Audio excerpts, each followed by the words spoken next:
Do you miss DVD commentary tracks? Well, fear not, because I have on Fry, the most scorned critic in all of YouTube. I'm here to give you commentary tracks for the movies we love and sometimes those we love to hate. Tonight, got one that a lot of people love, but me not so much. It's the original John Wick from 2014, starring Keanu Reeves. But before we get started, I want to give a quick mention to my buddies over at CALDERALab.com, makers of the finest skincare for the gentlemanly assassin, such as the Face SPF. I used this during a 7-day cruise and didn't get one sunburn. And my viewers can save 15% with the promo code FRY15 at checkout. Okay, I've got my air-popped popcorn with the pink Himalayan salt, the Reese's Pieces, the butter, the artificial butter, the fake butter, all that butter. And I've got myself an ABC root beer. Let's go ahead and give this a pop, shall we? A little bit of ASMR for you. Unscrew the rest of that. And we are going to watch John Wick on Netflix. So go ahead, cue up to 0000 and hit play now. Rated R. For obvious. That would be good. One of the rare hits of sorts going for Lionsgate. It's where they put under the Summit thing. It's like the only thing they have going. They had Expendables slightly, but of course Twilight and John Wick, the big franchises for them. This is a movie I first caught as the first movie I watched, Ultraviolet. A friend of mine who joined me for my RoboCop commentary, Rob, he actually had bought the DVD or Blu-ray or something, and it came with the and digital code, and I entered it and watched it that way. I wasn't really that enthralled. Now we're actually kind of seeing the end of the film here.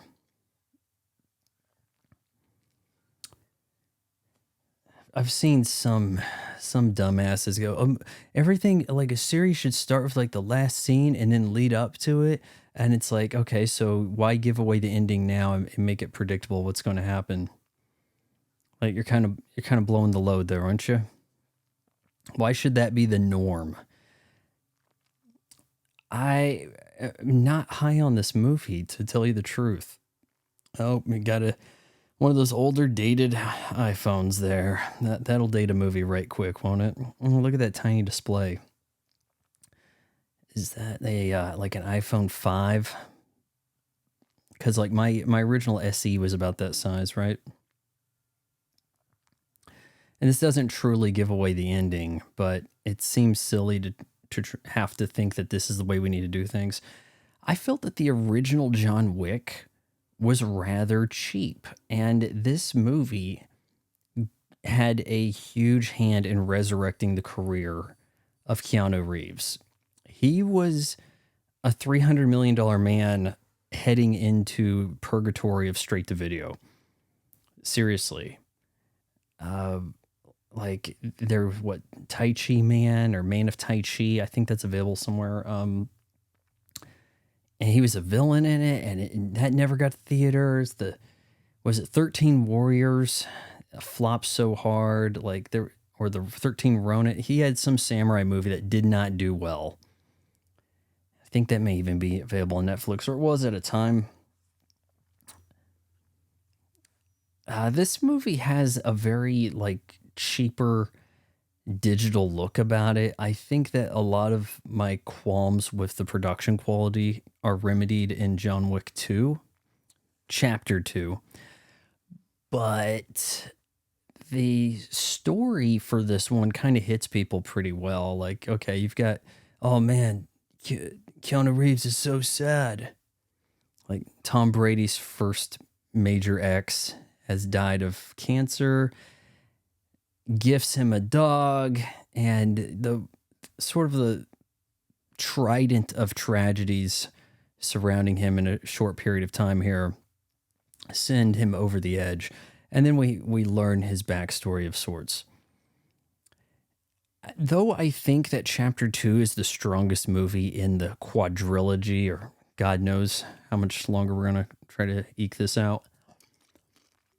Chapter 1 may have the better story because once you get to chapter 2 with him wanting out and, yeah, okay, you have to do these things and everybody wants him dead, you just get that repeated again. Only the first one do we set up his backstory. And then it kind of goes forgotten. Like, he's such a feared, retired hitman. He's basically the boogeyman. And he's a legend that these mobsters tell people to keep him in line. If you don't behave, the boogeyman will come. Baba Yaga, right? He'll come after you. That's all forgotten. It becomes, if we put a high enough price on his head, everybody will go after his ass. It's ridiculous. Now, that'll work for one movie, maybe, but you can't make 3 movies the exact same thing. It's weird to think that we've got this franchise going, but it's not the first movie that is copied. Isn't that weird? William Dafoe, you might have forgot he was in this. Because his character actually dies. Which has me thinking I should probably turn my volume up.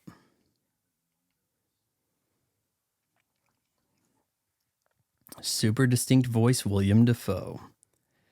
Good luck spelling that if you're not in the know.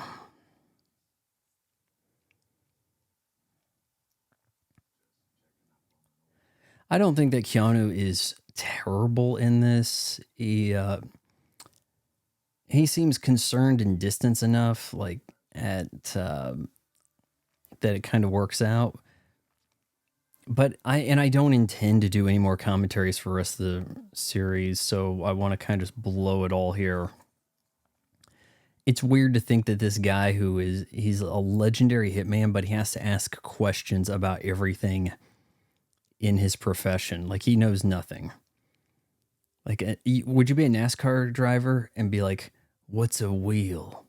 How does rack and pinion steering work? See, this dog arrives quick. Oh, by the way, sent by Corinne Jean-Pierre.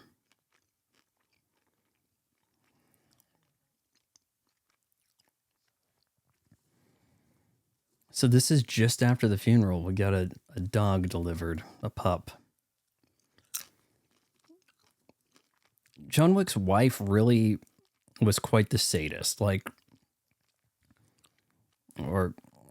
okay, I'm going to give you a puppy that's not going to live all that long, so you'll be sad again. This dog lives quite short, given the circumstances.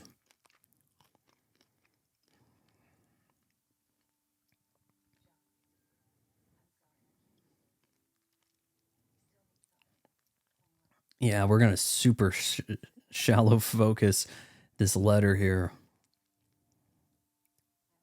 We might have gotten the bulk of Wick's emotions in the first movie. There are some not bad girls in this movie. A lot of people, I think, like Adrienne Palicki. You may best know her for the Orville.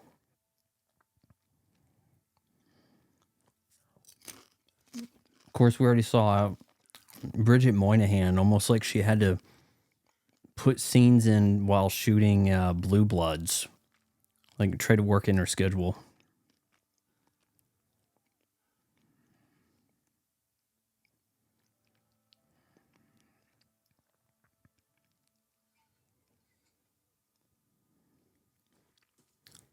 Oh, look at the beagle. It said there softly, hey.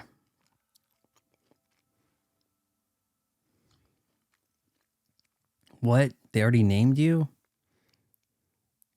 I have to call my dog Daisy. Hey. There's going to be a lot of haze, guys.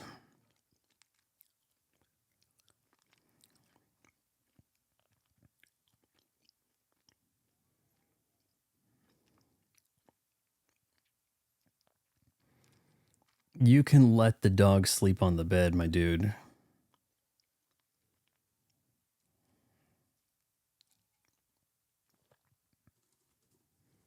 Oh, the dog's on the bed. And by the way, that's got to be quite a jump for that young pup.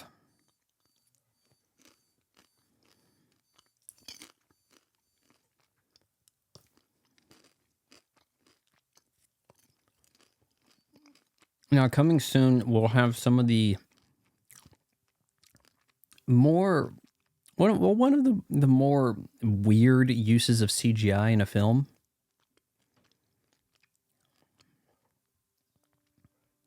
Oh, I forgot. I'm supposed to let the dog outside. There we go. CGI dog crap. They paid a pretty good price for that, if I remember right. And it's kind of useless. Like, did we need to see that? It wasn't really animated. Wait, dogs eat cereal like that?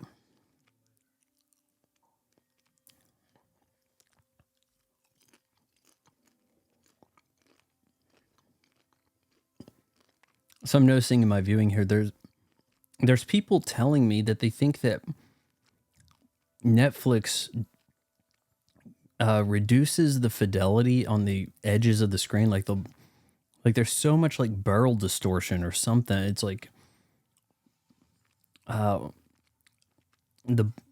bottom, I wouldn't quite call it quarter, but bottom and top of the screen are just so blurred. Like is it a strategy to produce a stream that doesn't buffer? It's kind of weird, isn't it? You'd have to watch something on like a disc and be like, oh, hey, it wasn't blurry in other places. Oh, trouble. If only John Wick had refueled his Mustang the day before. 4 movies could have been avoided.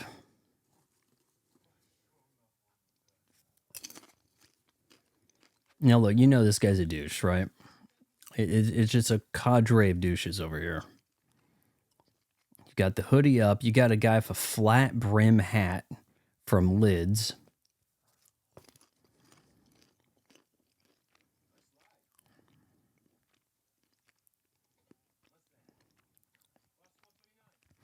Sure, I'm supposed to know who this guy is. He's probably like Game of Thrones, show I watched for 3 hours, but I didn't see enough of it to be able to critique.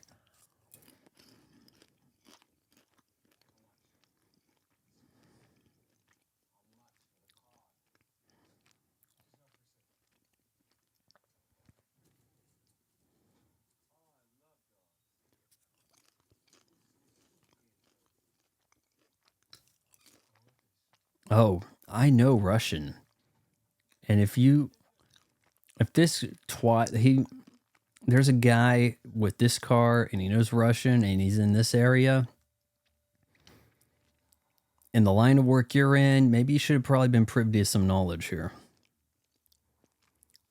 At least that guy's like, nah, come on, leave him alone. Forget it. Forget it. He had the right idea.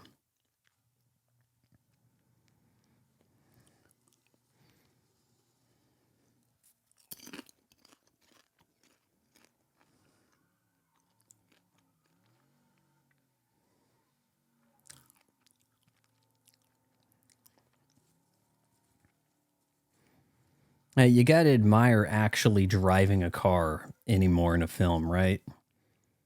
We've gotten so used to the Marvel Cinematic Universe destroying cinema with nothing actually happening in the real world. I think that this franchise, it's really the only action franchise going.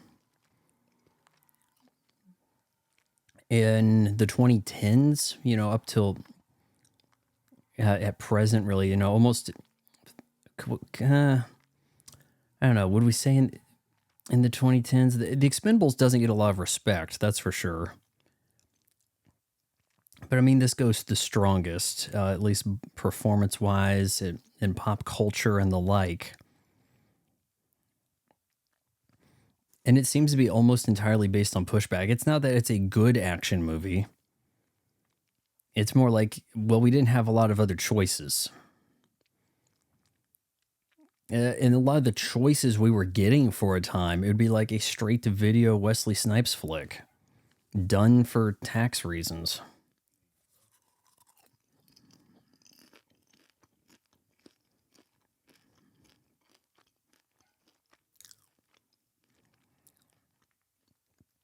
Uh-oh.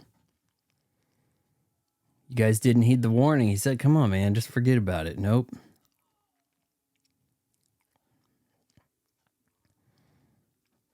Guy's used to getting what he wants with no pushback. I want your car. You better sell it to me.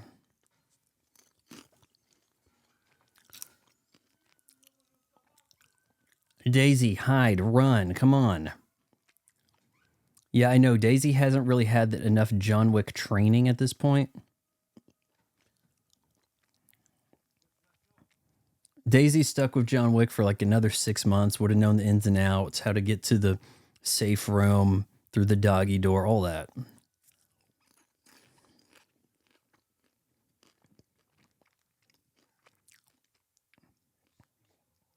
Oh, come on. You got to show your face.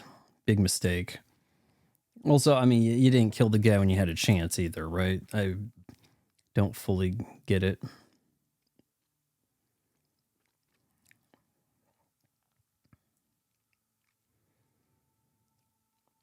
All right. The puppy's dead. My car is stolen. And my wife just died. I mean, I've got to go get some revenge, right?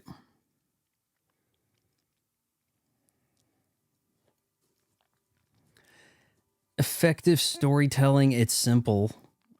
Yeah, I mean, it hits you over the head. But you get the idea.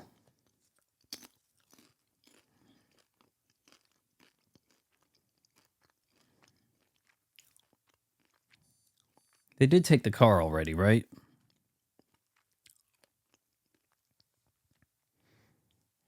I've saw this movie once and like pieces of it on TV.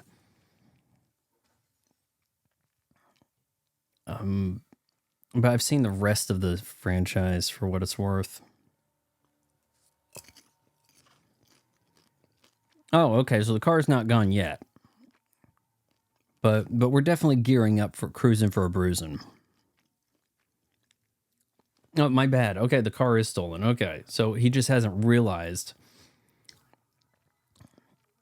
John Leguizamo, if I recall correctly, he doesn't perish in the franchise, so he could show up again.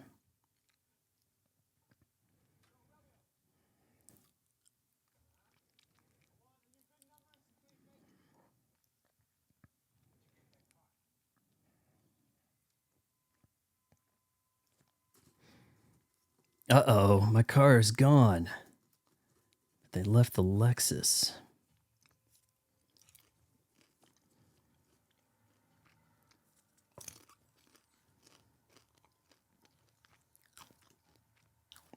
They made the John Wick take a bus. Whoa.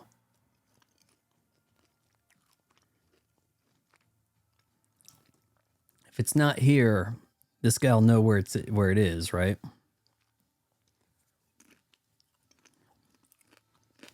Yeah, boosting a 4GT, that'll go unnoticed. I'm going to assume a replica Cobra.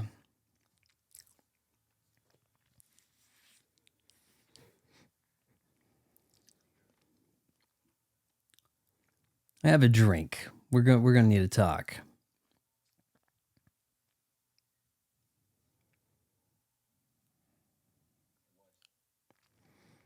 Yes, some friend, you should have said, hey, the car stays here.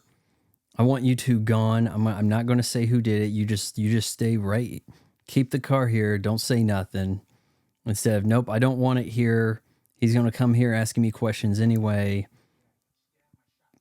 And I'm going to tell him I told him to leave. So you're kind of being helpful to nobody.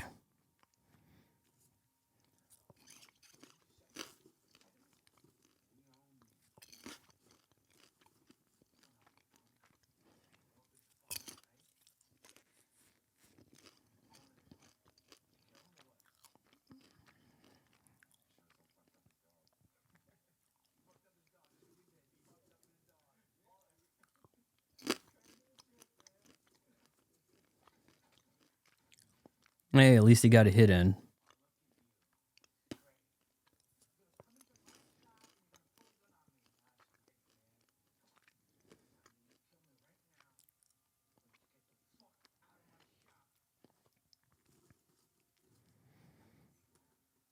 I think that part of what gets this movie some credit is largely played straight. There's spats of levity. There are some fun elements about the Continental, but by and large, it's taking itself seriously in a way that action films hadn't been getting in a while. They got to where they were too busy trying to upend the genre, try to spoof it. Oh, it turned it on its head, whatever.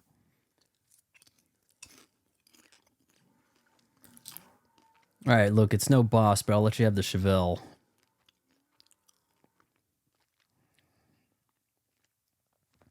I think that's why I was confused actually when part 2 started. I'm like, wait, he's already driving a muscle car, but he's going to go get his muscle car? Not that it really matters all that much, right? But he stole John Wick's car and killed his dog. I like this exchange. Michael Nyquist, the late. Oh. Click. He's like, oh, I'm in some shit now. Okay. That isn't a you're in trouble for striking my son. It's like, I get it now. Mm-hmm.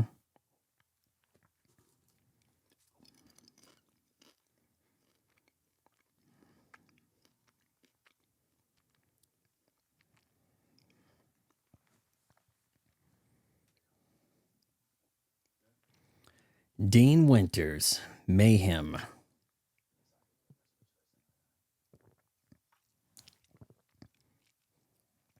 You know, I say it plays it straight, but there are some moments involving Dean Winters in particular towards the end that feel like outtakes left in the movie, bizarrely out of place. We'll get there when we get there. Of course, we got to go to a club, and like much to the chagrin of the franchise, really, if you think about it, because it's like we always have to go to a club for a fight now. There has to be a shootout at a club. It can't be anywhere else. It can't be a rodeo. Can't be at Costco. Can't be at the library. Actually, I think briefly they were at a library because he hits a Bobon with a book in the neck, but that didn't last a second. So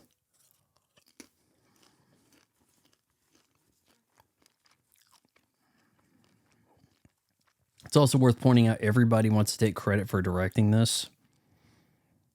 I think there's an uncredited director who will also be from the director of John Wick and other things, and I think it's the uncredited one that is the director of Atomic Blonde. I'm trying to remember how all this goes down. Again, I'd be more concerned really if I thought it was a great film.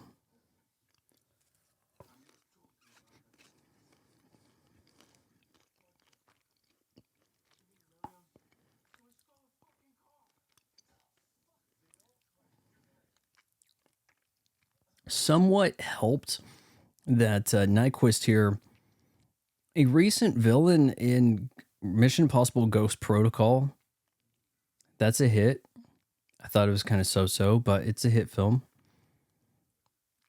So he's kind of like a budget heavy of sorts that works out.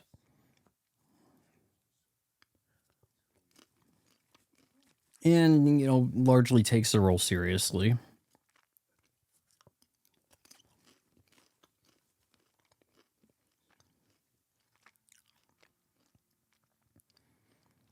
Here we go. We got to build up the John Wick legend. Oh man, just saying his name, I have to take a drink.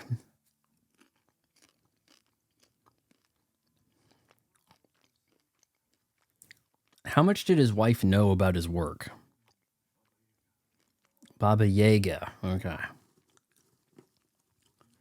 Nyquist also the lead in the original adaptations of the girl who kicked the horse nest, the girl in the spider web, whatever. Girl with the dragon tattoo.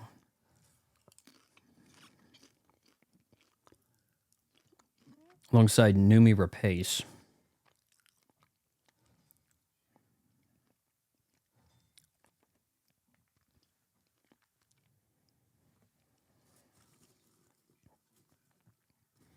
When saw him kill 3 men in a bar with a pencil. Well, he'll get to do that again.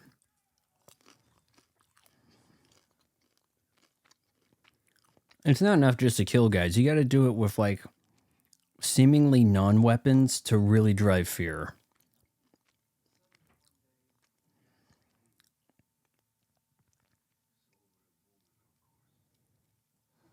Asked to leave over a woman. So she may never even known him while he was the elite killing machine.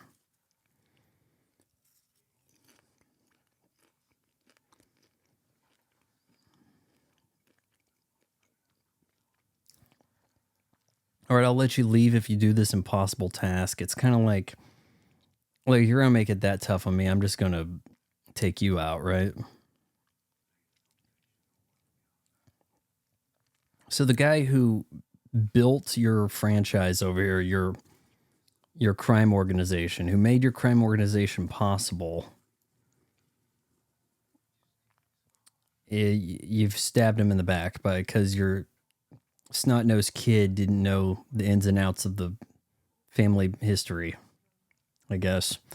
But it's also weird that once we get past this movie, like, it is fun thinking, oh, it's the underworld, the Hitman hotel, the Hitman rules, right?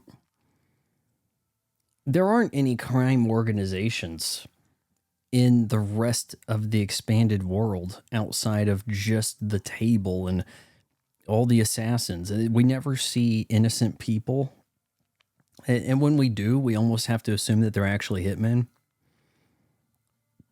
Like, we're so submerged in the underworld, it doesn't even seem like there's a surface.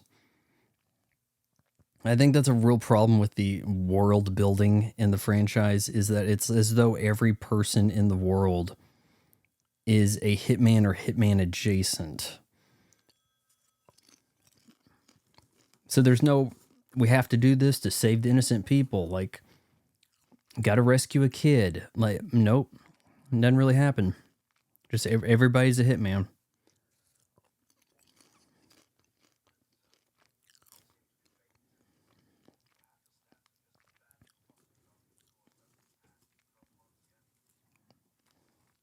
What are you gonna do, Nyquist? So I probably should be calling him Vigo here.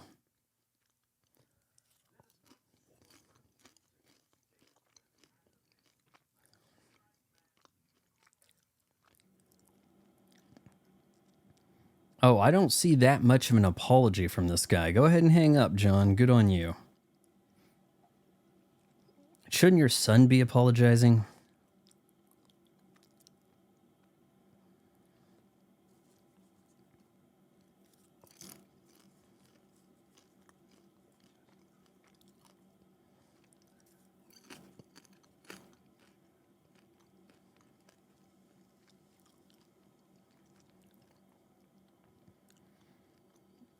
And then we're kind of brought into this weird world of, with the tattoos, like, what's the backstory here? And it's still kind of murky, but it's like, was it like Belarus League of Assassins took him in or something? It's like some Eastern European thing.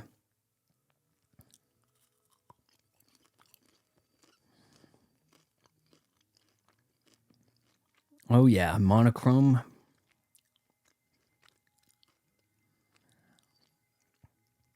I suppose we're assuming we're going to strike his house at night.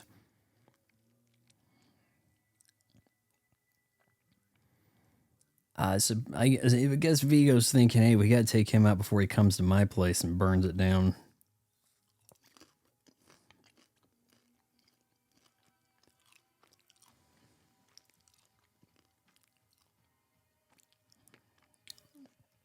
My wife's bracelet, my dog's collar.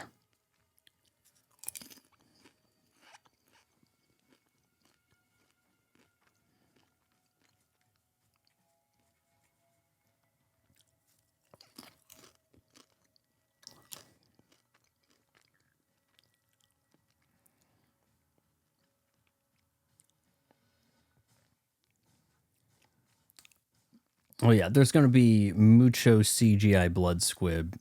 Oh, but other movies get chastised for it. But this one, oh yeah, we overlook it, whatever. And I have an issue with it for not just because it kind of takes me out of the film slightly, but it seems like the kills are not particularly inventive. The bulk of his killing is like some kind of like, here, we're going to see something like a judo or a Brazilian jiu-jitsu takedown followed by like a headshot from like point blank range. Ad nauseum, just repeatedly.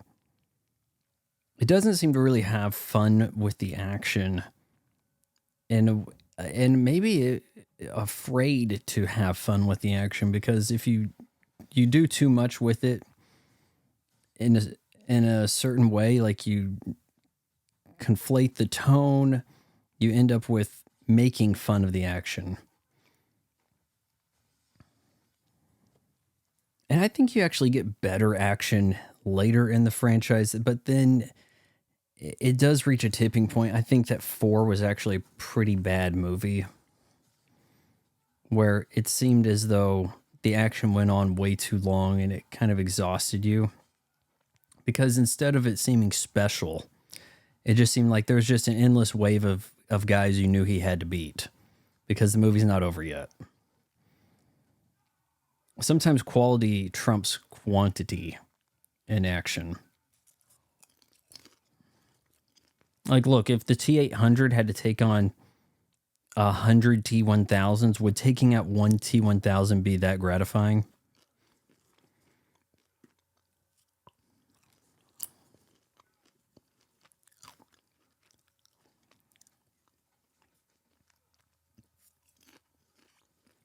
You guys brought an incompetent crew to this dude's house.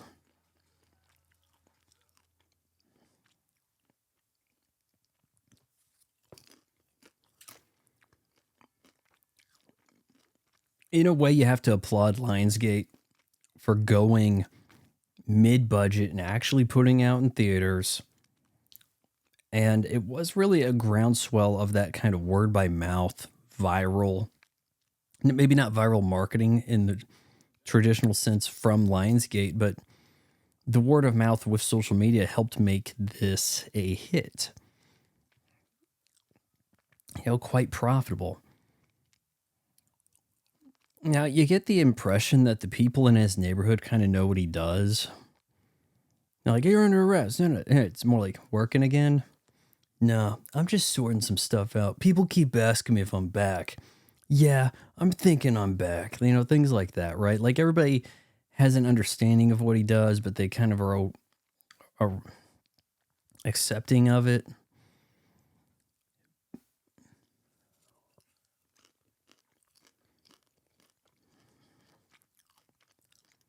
It's different than in the later movies where it's like everybody actually works for the Hitman syndicate, A reservation for 12. Why do we have to pay with the gold like that? Is it like the U.S. government didn't sign off on him using dollars? David Patrick Kelly.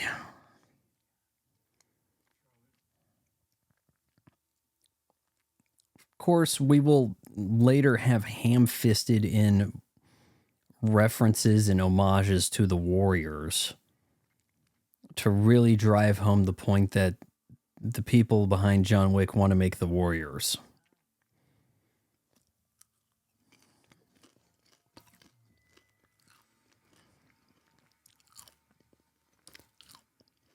I think I would kind of like if I liked the music in this movie too, there's music, more so than their songs, kind of like how we try to do with a lot of other franchises nowadays, but it's also not particularly appealing. It's kind of just nonsense, abrasive ambiance. All right, thanks for the cleanup. Weirdly, we will never see David Patrick Kelly again in the franchise. I also find it weird that everybody has the same kind of exchange or relationship with John Wick. A lot of it's like John, Charlie, Winston, John. Yeah, we don't really talk. It's like a weird implied body language thing almost, where I'll say your name, we'll nod, we know what happened, where we concerned the other party's recording without consent.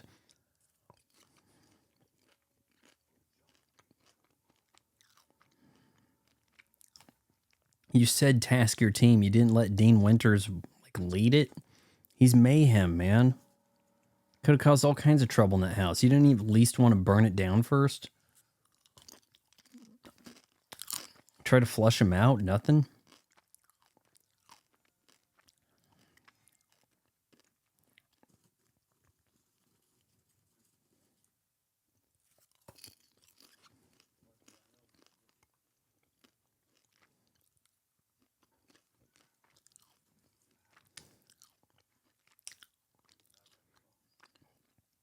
The Hitman League has I don't know, questionable ethics. It's kind of like, if I have a job for you, you have to take it. I can pay you or force you. So then why offer the money?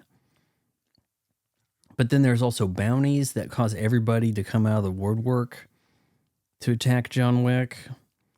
Like, oh, hey, I'm waiting for that 20 million to become 40 million. Then we're going to jump them.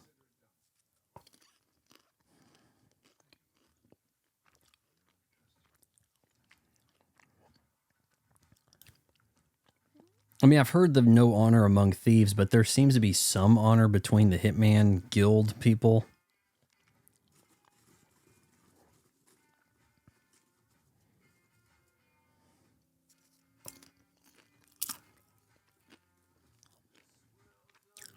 I don't think there's any ramifications for destroying the Chevelle either.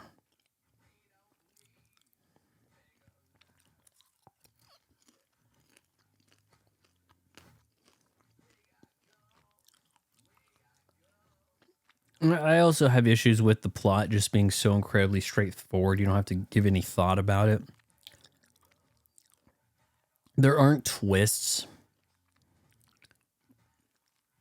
In a way, that's better than having to have Winston constantly explain what's going on and what he has to do next, which the latter movies really get bogged down in. Before you can leave, you have to accept the coin from this person, but only on a Tuesday after eating meatloaf. That's the Flatiron Building, right? I don't know. I don't go to New York City. Why would I?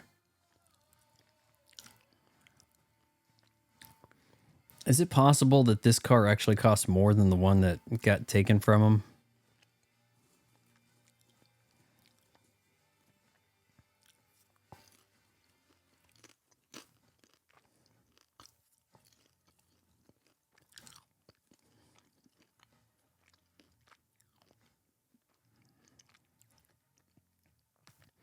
All right, we're about to meet Lance Reddick, who I thought played his role pretty good here. I think here he's just considered a hotel manager, but I like to think of him as the concierge.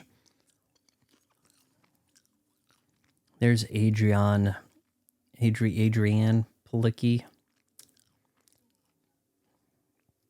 Everybody knows John. They all act the same way. No one has a different personality, is real bubbly, goes up and hugs him. None of that shit.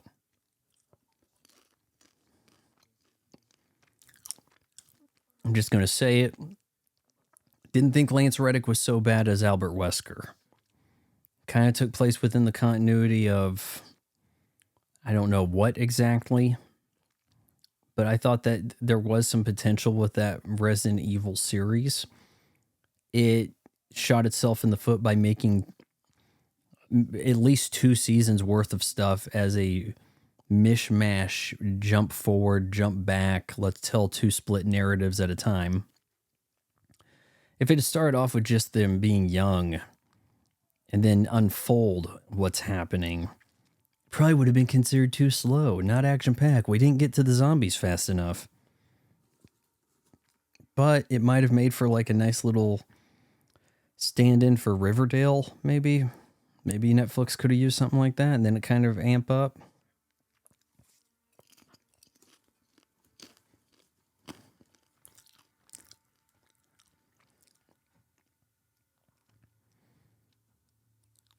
So we're going to get briefed on the ins and outs of the Continental, how this works, a safe haven for the Hitman.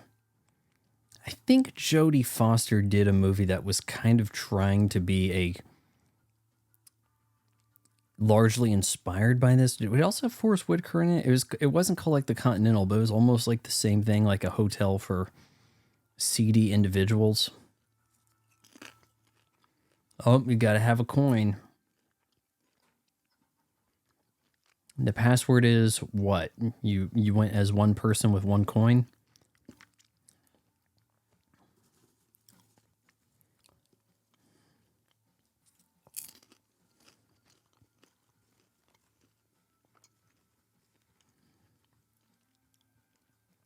How does one acquire the coins? Is that each hit nets you what, 1 coin, or how does this work exactly?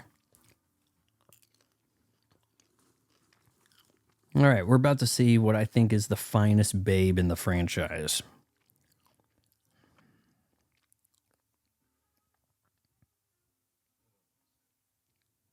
Not Winston.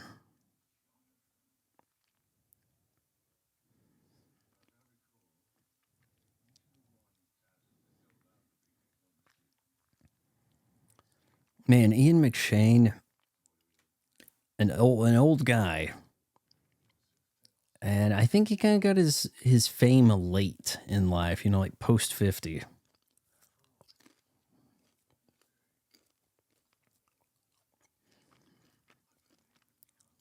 Hell, did anybody know who he was until Deadwood?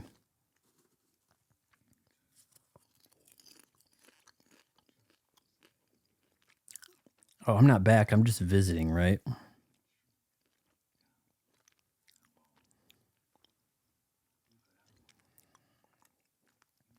All right, so you don't get Ian McShane for this. Who do you get? Maybe Christopher Walken? Could Christopher Walken have been Winston? Yeah?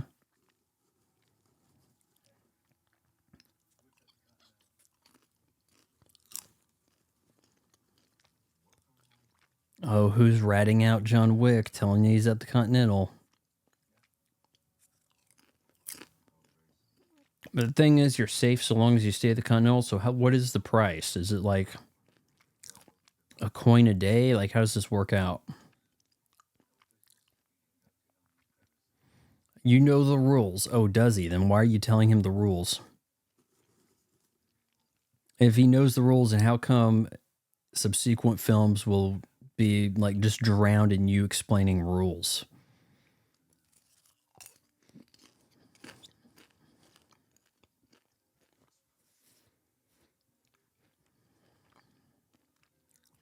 I'm trying to think how John Wick's look differs from this movie and the others. Here we go. Bridget Regan. Is it Regan? Man, she is wood. And I think she plays Poison Ivy in some capacity in some kind of Batman show of sorts, or Batman adjacent show. I think John Wick's kind of got his hair shorter and maybe slightly short, but more of a pulled back behind the ears type thing going here, which I don't think we see in the others. There is a lot of rockabilly aesthetic to the women in this franchise. Like, look, we're doing the kind of like 40s hairstyle meets tattoos. And we'll have a lot of that present in the like the operations room of the guild or whatever it is. We're putting out a hit on John Wick. Okay, everybody run the numbers. Is this confirmed? You know, everybody get to your typewriter. You know, in a sort of like weird, I don't know, antiquated equipment way, but it's not steampunk, but trying to be just out of nowhere.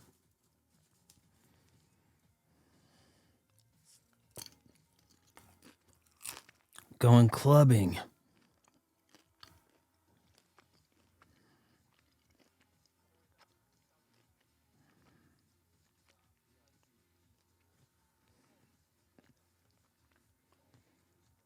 We got to do the Euro Trash Club, guys.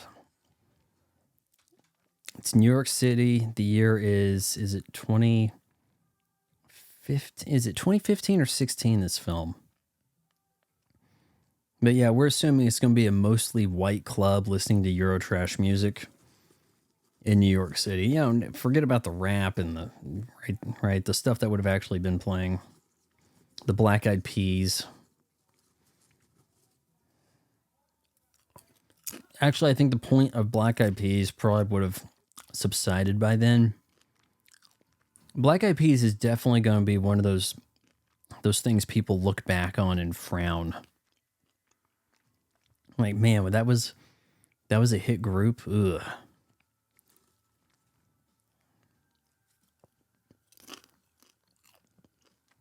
Yeah, I'm cutting the line. Kevin Nash, big sexy himself. Diesel. We're looking at least 610, 300.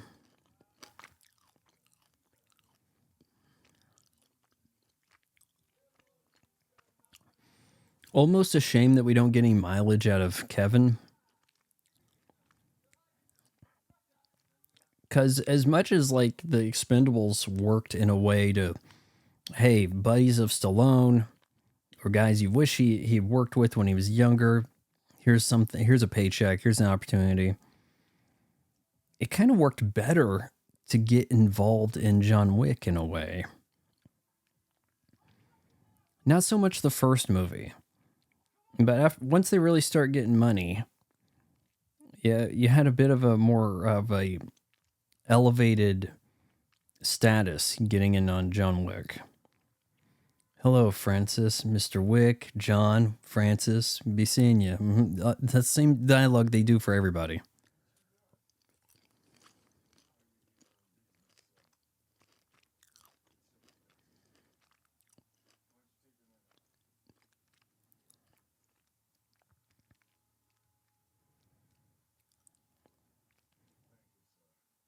Oh man, Kevin Nash trying to work an accent. That's why scenes are brief, guys. But hey, if you don't, you know, strike first, you don't cause first blood or whatever, draw first blood on Wick, he will kind of in ways give you the benefit of the doubt. You know, if you're just a dude he knows and you're posted as watch, he'll let you go, whatever.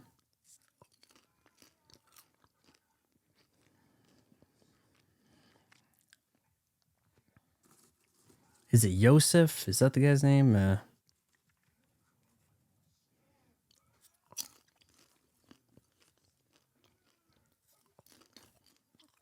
don't think anybody in America cared much about the Russian mob until Denzel Washington was scared shitless by them in Training Day. Then it was like, okay, so we thought Oakland or Crenshaw was tough.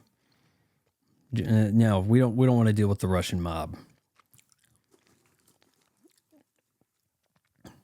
Here's Wick just going, nope, Russian mob, no problem.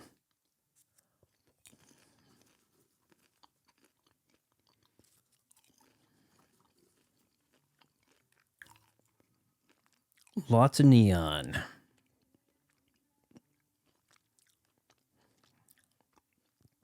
Trying to think what's the good thumbnail image for YouTube on this. It'll obviously John Wick washed in neon, right?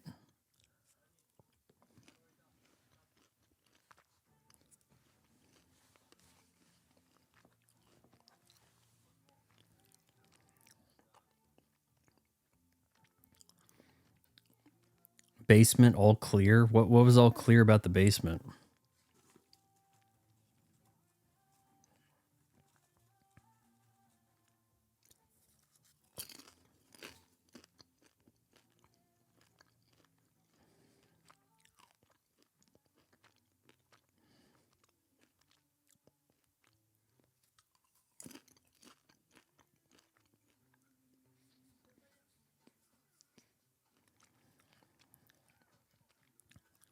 Oh, was he trying to use a pin on him here?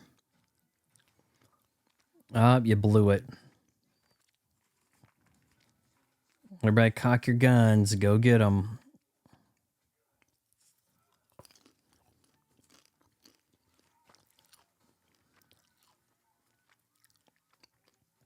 Oh, I saw one guy dive in the water. That might have been the right idea.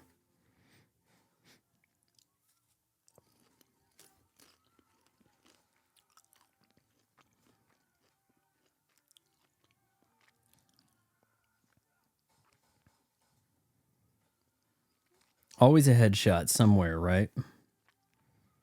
Yeah, man, this floozy blonde, he's using it as a human shield. I can't shoot.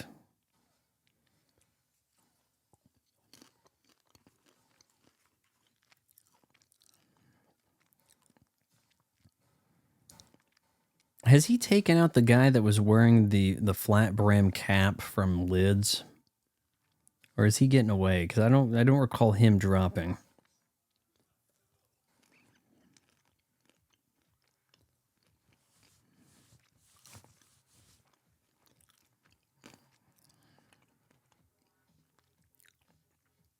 This movie is a little more realistic than the sequels when it comes to pedestrians, people fearing gunfights.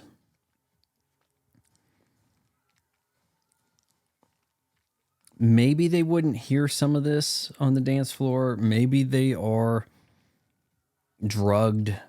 But I think that it is even more of a nonchalant indifference in later films.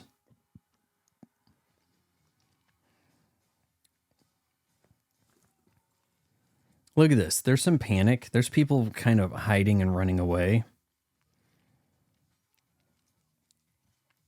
But like, I mean, how many of these simple shots to the head have we done already? We're not over yet.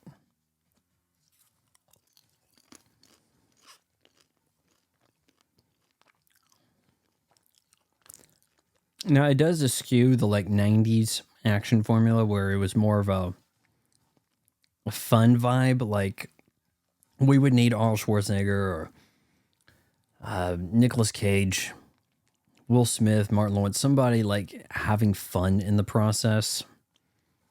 You'd have a cool kill line. Somebody would die in a way that wasn't entirely unrealistic, but you might have been able to laugh afterwards.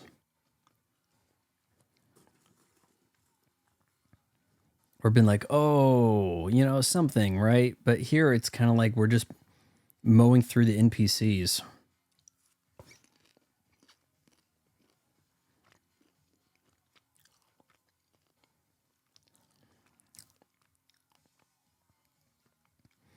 I'll say this.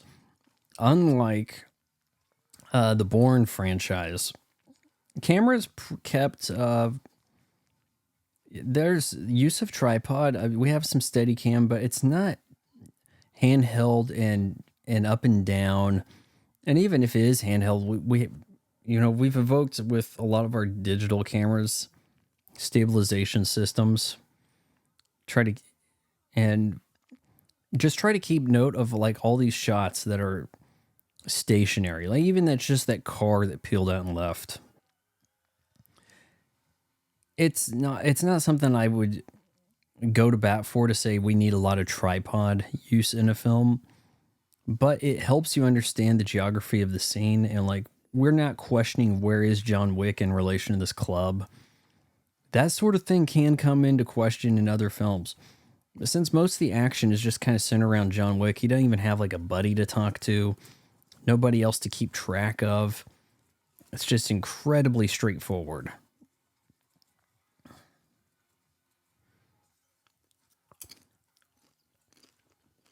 You put on your resume, yeah, I was the guy in the club that gave John Wick a problem.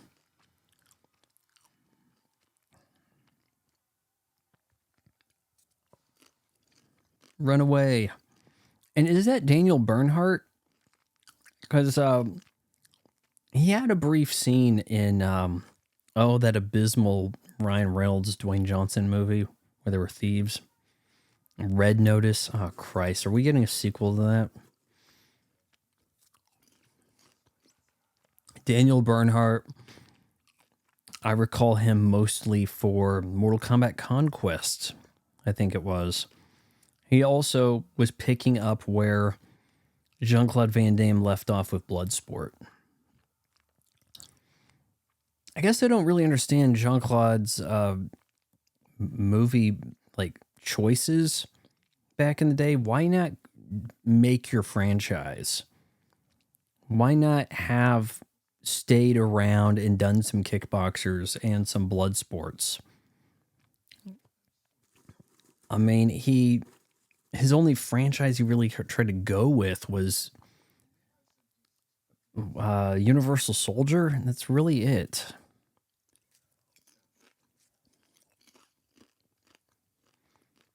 And they probably wanted to do another Time Cop in some fashion, but I think he probably was hitting some drugs. Why does that ice look like diamonds?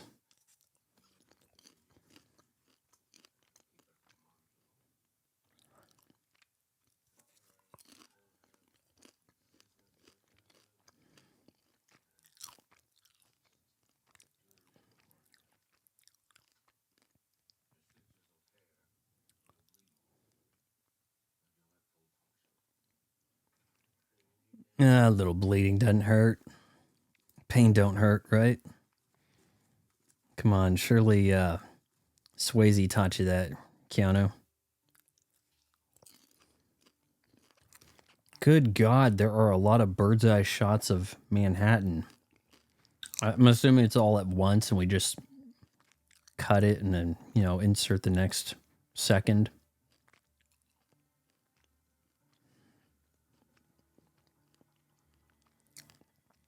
Checking in on William Dafoe.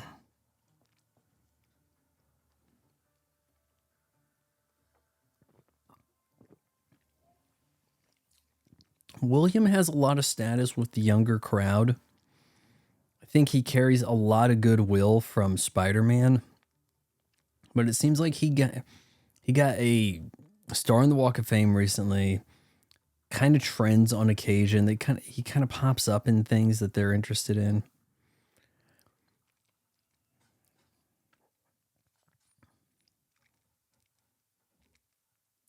Now, you might have been thinking first time watching that William was aiming to kill John here, but William Dafoe, whatever, what was his name? I forgot. But in reality, he wanted to alert him.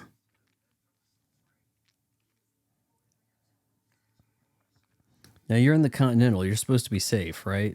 He is in the Continental still, right? So she's breaking the rules, and she's going to have to pay for that. By the way, I never was into her, be it, this, Orville, whatever, a second G.I. Joe movie.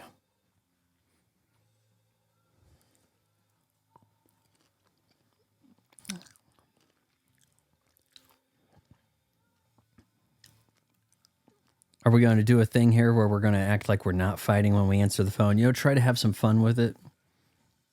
But we don't, but okay. Now, if he's in the hotel but he gets assassinated, shot through the window, Is that murder on hotel grounds or not? Is that a violation? Also, a hotel for Hitman that's supposed to be like a safe area, like a safe zone, shouldn't have some bulletproof glass.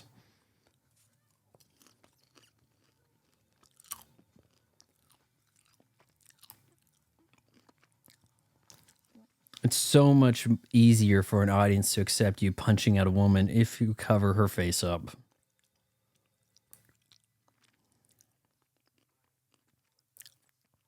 There it says Sharon in brackets. So I don't think he's credited. I don't think he has a name in this.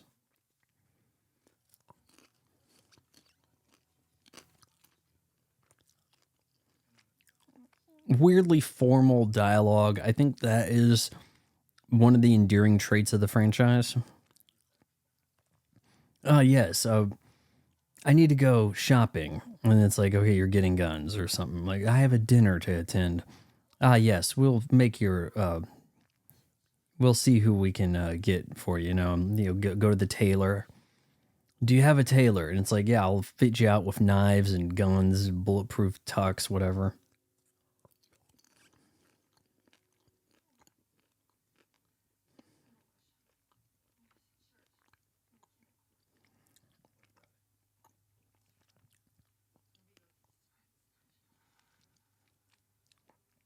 This girl was so eager, she's violating the Continental's rules.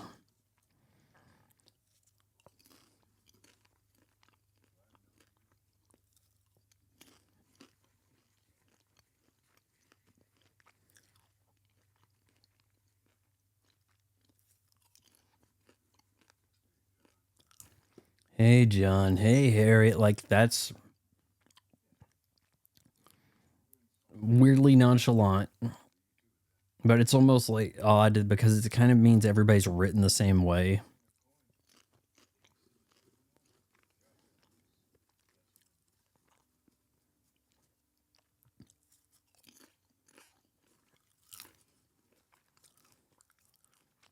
Yeah, I'm going to be seeing some action soon, so better take some pills, right? It's a church for hitmen.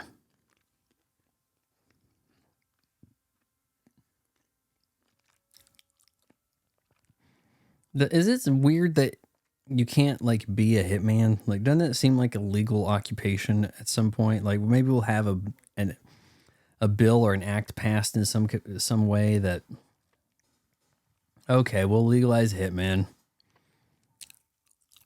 I mean, we kind of allow it in other countries, right? Like, we have Blackwater mercenaries of the like. We send them into other countries to do whatever we want over there. But if anything happens on our soil, they're terrorists, right?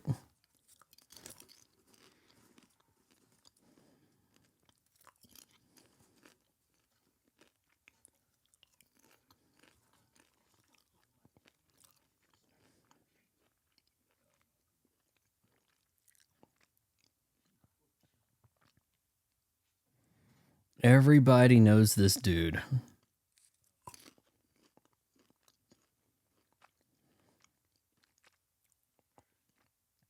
Heck, fine, I'll open it up. Clearly, we're stashing some things down here at this church.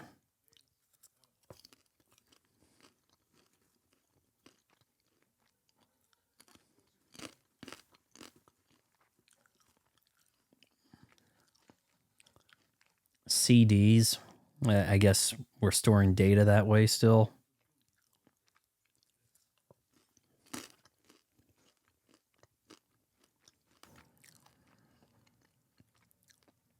Oh yeah, we gotta look cool when we walk away from a flame. It's about sending a message.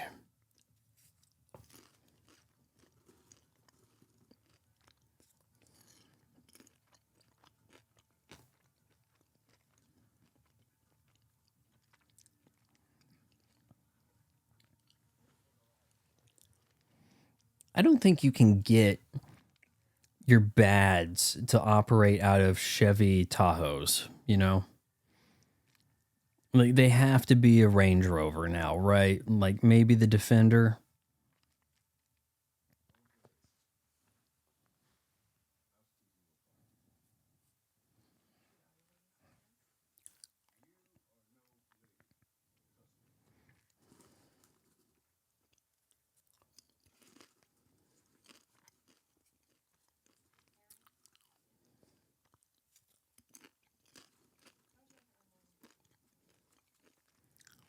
It's weird that we're actually mentioning the gold coin, the currency, that sort of thing, but then it kind of goes forgotten later. Like, hey, I have to make some coins so I can go to the Continental. Break a finger, slip out of the cuffs. I don't think we get a lot of F-bombs in this franchise, despite the R rating. Oh, she's breaking some big rules here. She actually killed a guest of the hotel. So yeah, she's totally... And it's not just simply attacking John Wick. I mean, this is worse.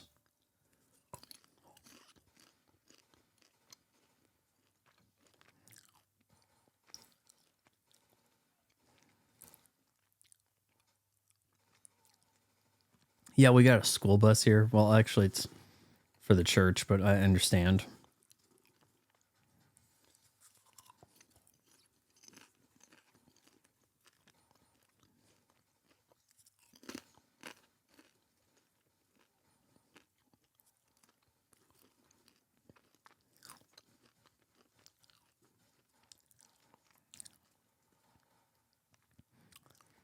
We have some genuine bullet squibs going on there with the vehicles taking some hits. You can't be too mad about that.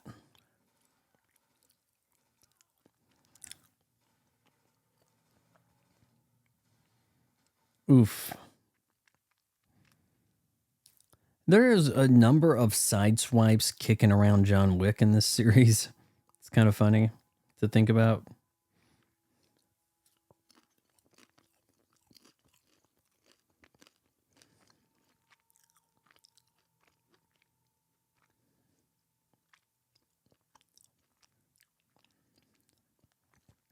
All right, you know you're in the wrong here, right, Vigo? I mean, yeah, your kid made some mistakes, killed my dog, took my car, but you also sent your goon squad to my house. So you kind of had to expect this, right?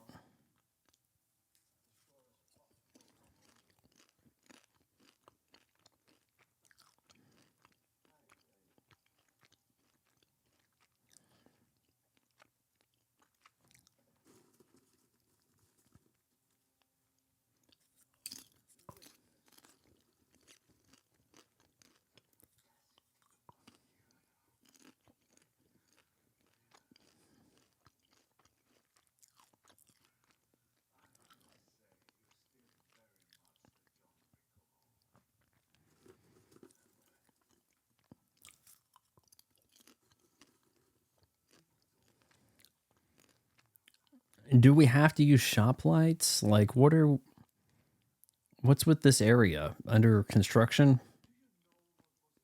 Renovation of this part of the church? Like, what is this about?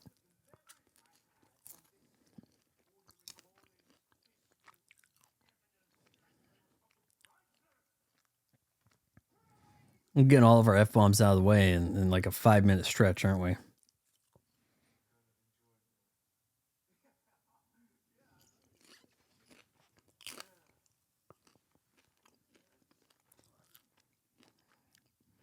No one is ever tied up in a chair and not punched.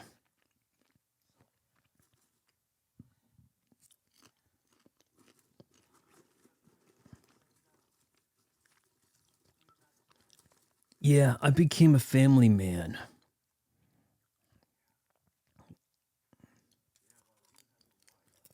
Let's take a guess here.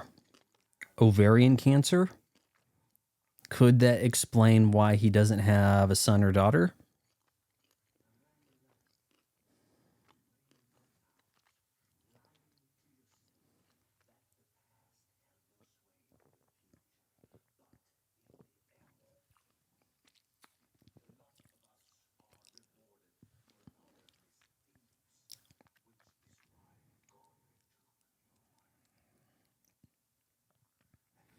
Oh, you don't talk about my wife, even if I'm tied up.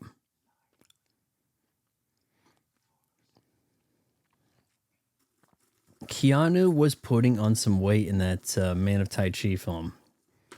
I think he lost a bit of it. He kind of was like, you know what, I got to get Got to get this back under control. Actually, why don't I look up what year this was?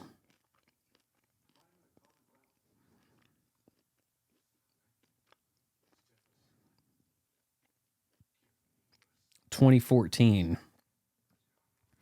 So he even had some like straight to video projects, I think, that were in the can that were released maybe a little after this. Was it Knock Knock? Was that the name of it? Where Ana de Armas. And I think he even did a lawyer type thing with her also. Kind of before she blew up.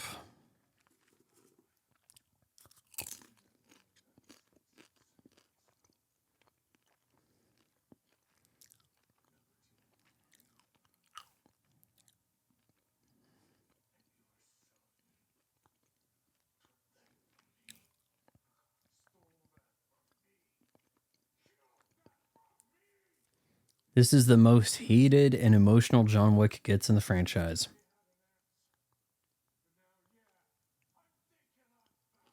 There we go. I'm thinking I'm back.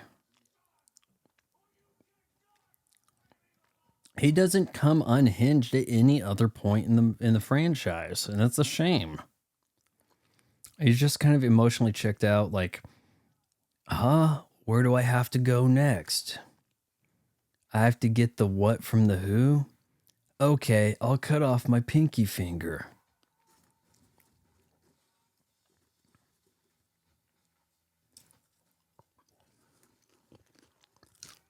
All right, Daniel, it's on. Daniel, tall guy. I think he's like 6'3". I do recall him saying in like some interview years back around the time of Mortal Kombat Conquest how he was like crazy skinny and then put on some muscle. Like, I'm talking like 6'3", 120, like that type of skinny.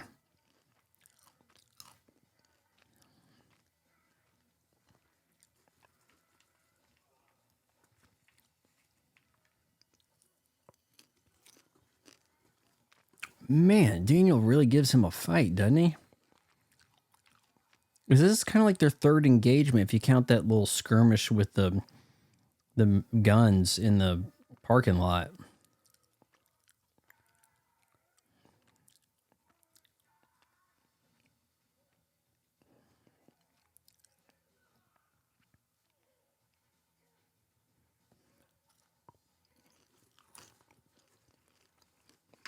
Mortal Kombat Conquest. These come on after Monday Night Nitro.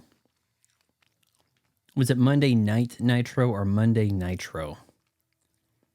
But yeah, I did tend to watch Nitro more than Raw back in the day.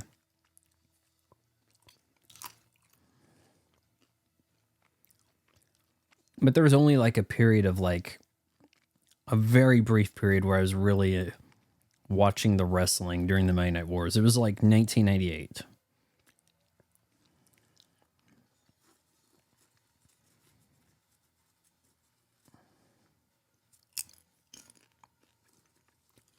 So I think this is a nifty shotgun he's got here.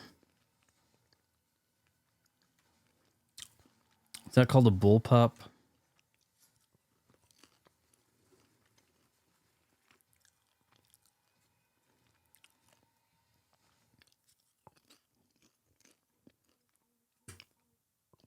Cool it, cool it, cool it. That's what you guys say?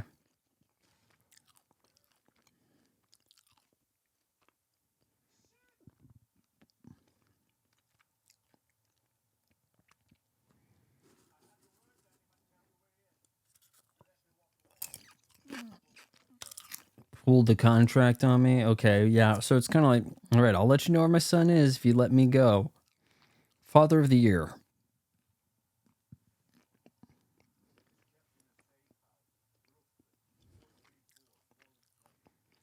You couldn't even get him out of the city knowing what was coming for him?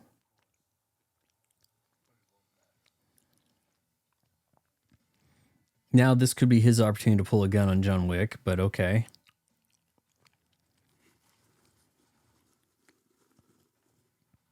There's the guy with the cap.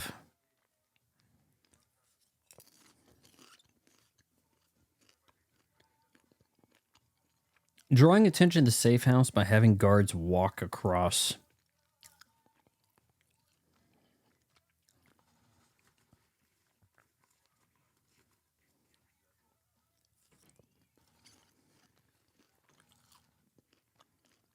Not certain what game they're playing.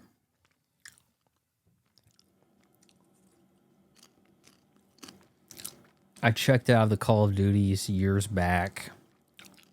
And honestly, I couldn't tell if that was a Call of Duty or a Battlefield or what.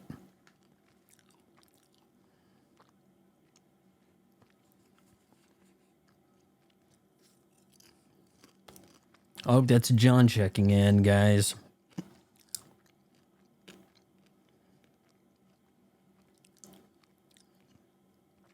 Yosef here, very nervous about the video game. Like, that's like the guy coming after us. By the way, terrible slow motion. They were not shooting that with high frame rate. I mean, not nearly as terrible as that Warriors of Virtue. You remember that? Where they're like... Was it Warriors of Virtue where the kangaroo... Kung Fu Kangaroo clan was helping the white boy that was in the fantasy land? And all of the action sequences, every single instance was a smear on the screen.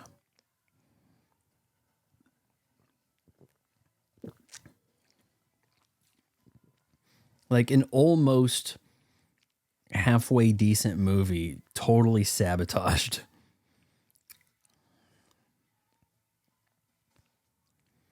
Oh, the sun has been shot. I feel like I've seen this guy elsewhere recently.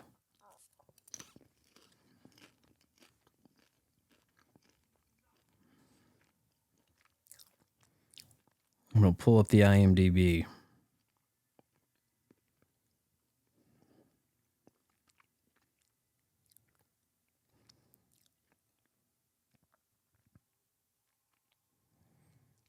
The Predator. Now, it had to be something else too, right?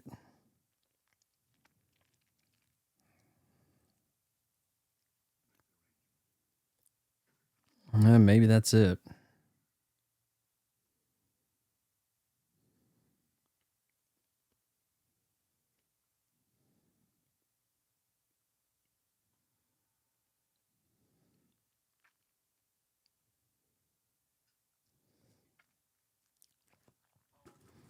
Ah, finally checking out, are we?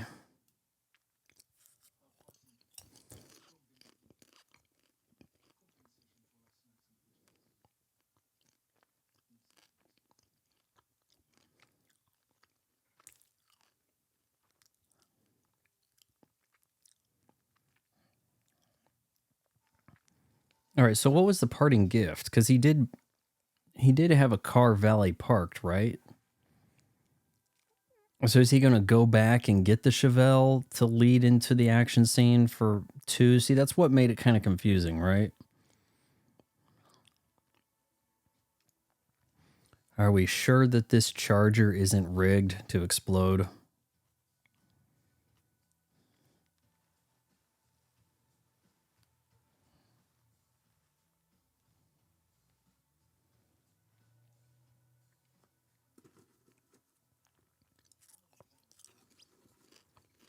Man, this was 10 years ago. Just wrap that around your head.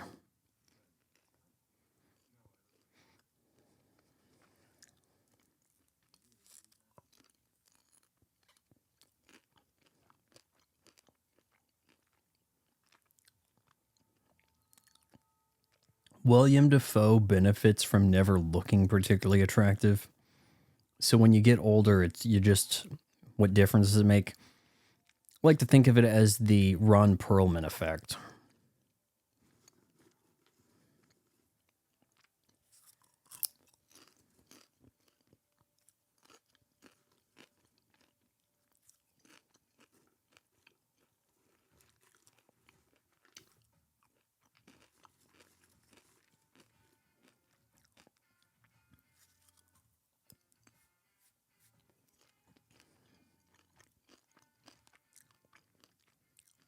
Uh-oh, bad news for William.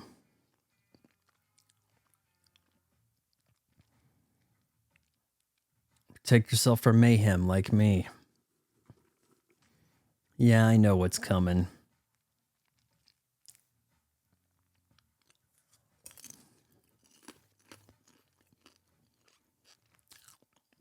Which, I don't know if there was enough to implicate him in any of this. He did some sniping, right?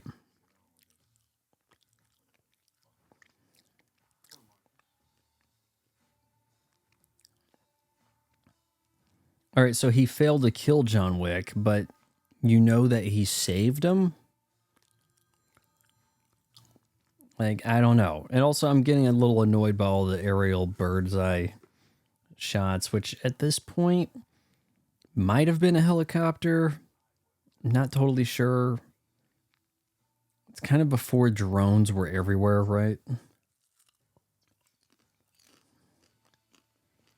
Marcus, that's William Dafoe's name.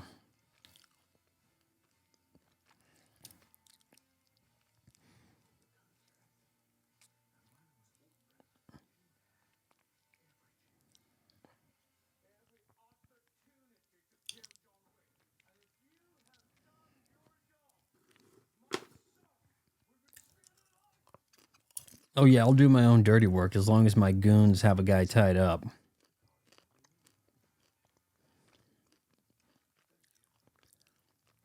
Okay. Why not kill this chick who also didn't kill John Wick, huh?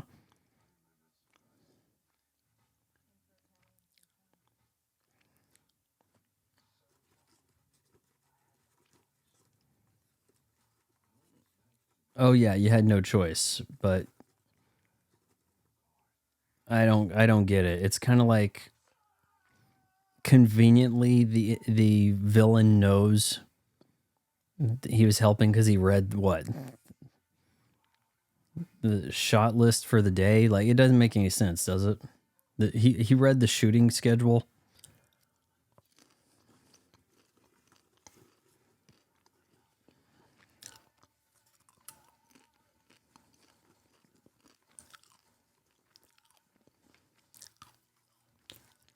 Ah, she got him.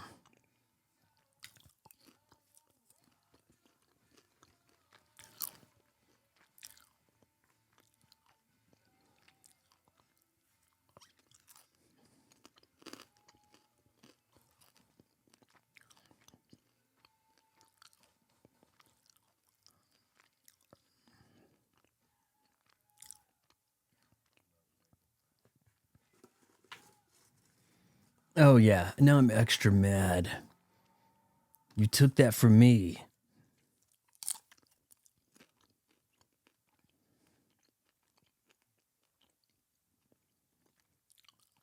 What crimes is this guy like involved in? Like, he has some industry, right?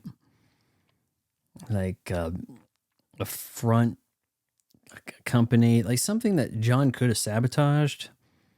Couldn't just be the bathhouse nightclub, right? Like, John's not really going after him all that effectively.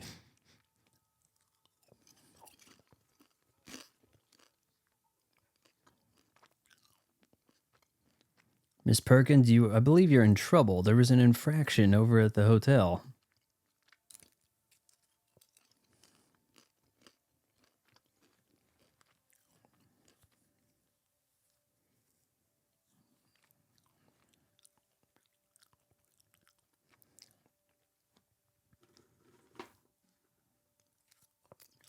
Unless your name's Winston or whatever Lawrence Fishburne's name. Actually, Halle Berry also. Doesn't really pay to be John Wick's friend in this franchise.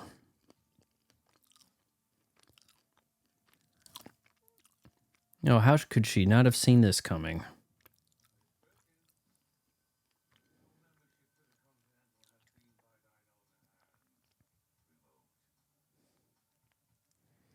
What? What for?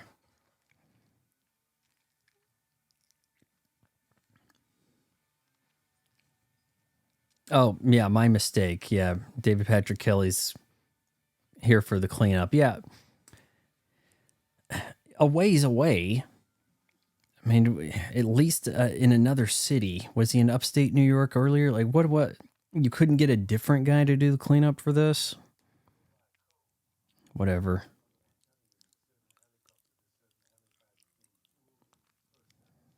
Oh, yeah, now we have to do the cryptic talk. Certain helicopters being refueled in a certain... Hey, I didn't tell him exactly where to go.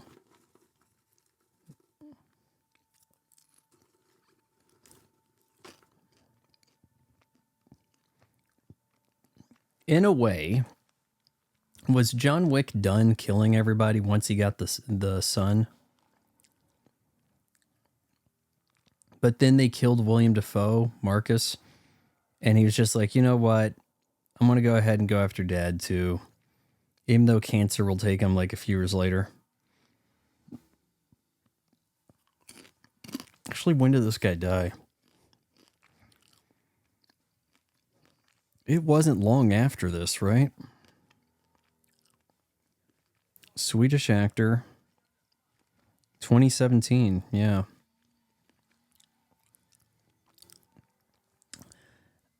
I'm sorry, but this is a lame car chase here.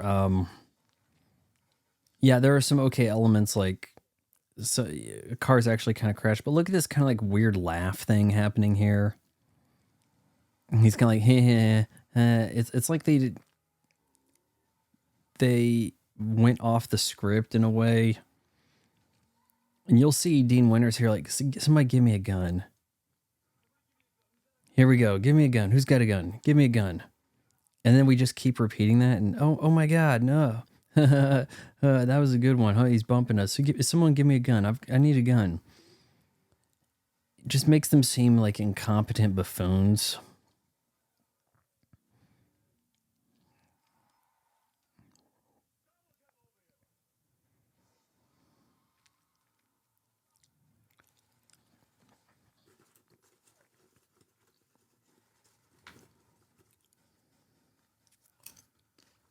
Okay, kind of a cool kill to be able to shoot a guy rolling across your roof. That's kind of cool. I'll give him something for that, because you got to do something we haven't seen before. Come on, why can't we just get to the helicopter?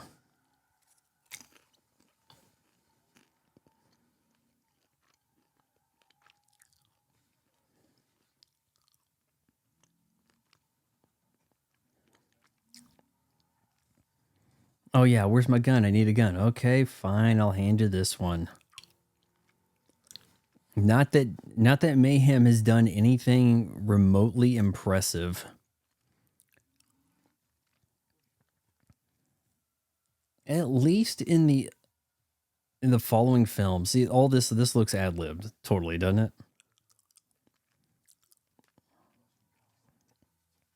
At least in the following films, it seems like there is some foe who is built up as a total badass to go up against John Wick in some way.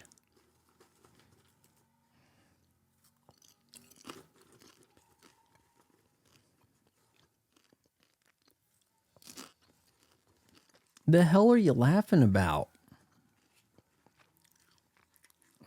Jeez.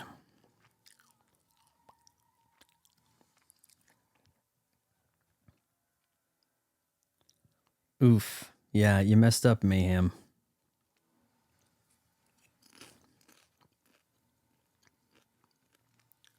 No, good thing the union labor calls it, there's like no second shift or nothing, right? Like this wharf is just empty.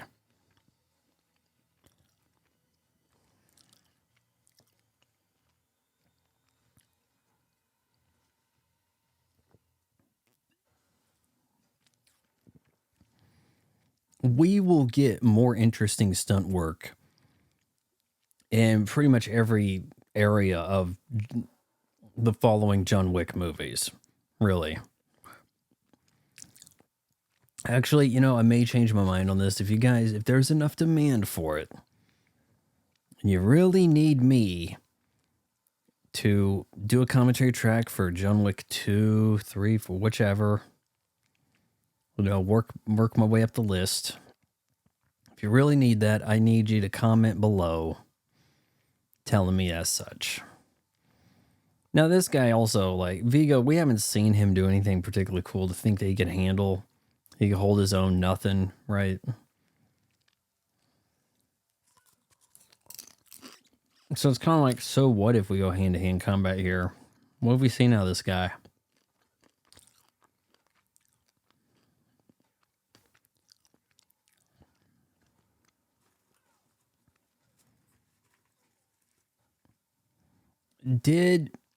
Is Ivan Drago the first instance of, like, we're going to get a Swedish guy to pretend to be Russian for a movie?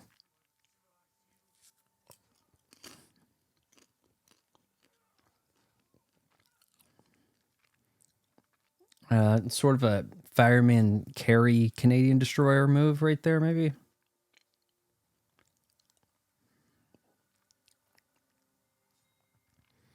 All right, now I'm going to pull a knife out.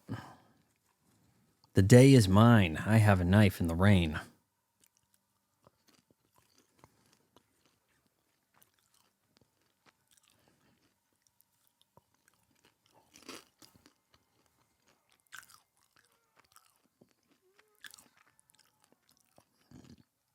My plan was to let you stab me so that I could break your fingers.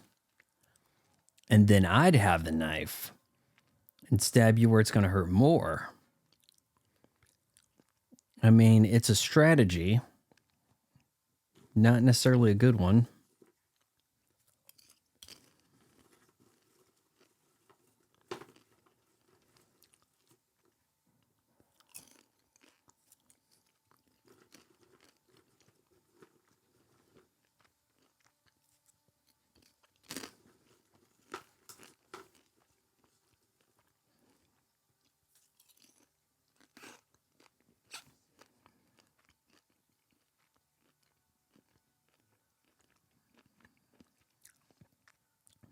Lots of yes.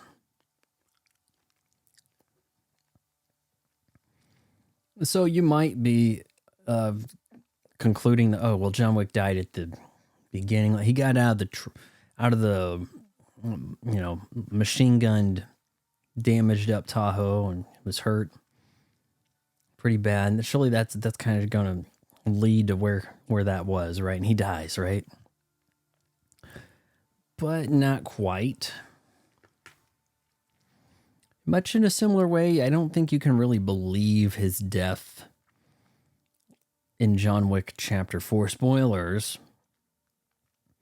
Though it's never confirmed to the contrary, and there aren't really hints that he didn't die, it just seems like, well, the movie made too much money, and it was a lame-ass way for him to go out. I just pulled up a video of my wife on my iPhone 5. Gave me my second wind. You know, kind of like when the T-800 rerouted power at the end of Terminator 2 Judgment Day.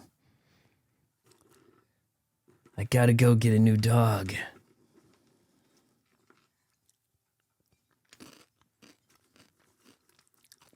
Oh yeah, that's right. I was driving up to the vet.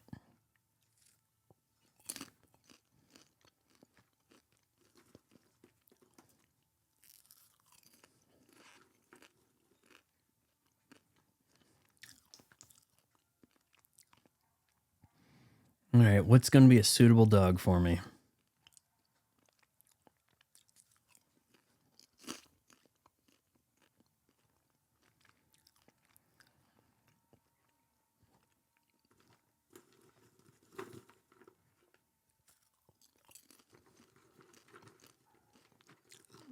Oh yeah, you ever have to staple yourself shut?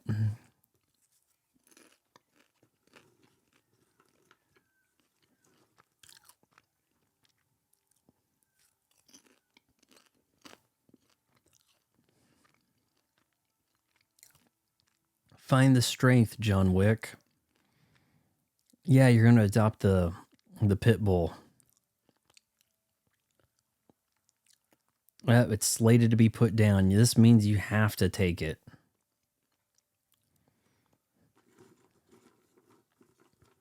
Now, this is a dog that could have protected itself in case of invasion. Not Snoopy. Come on. Yeah, I'm stapled up. I can walk it off.